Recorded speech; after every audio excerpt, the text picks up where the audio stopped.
Hello বন্ধুরা, welcome back to my channel সহজ recipe. তো একদম সহজ উপায়ে আজকে একটা ভালো রেসিপি, সেটা হচ্ছে মাটন একদম হাঁড়িতে করে রান্না হচ্ছে, কাঠের একদম জালে খুব সুন্দর করে রান্না হচ্ছে।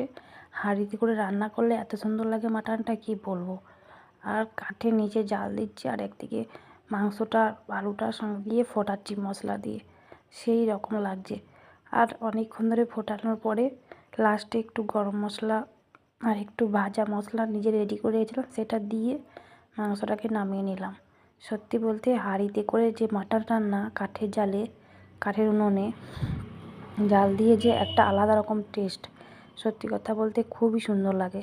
আপনারা অবশ্যই এরকম হাঁড়িতে করে রান্না করে দেখবেন, খুবই ভালো লাগবে।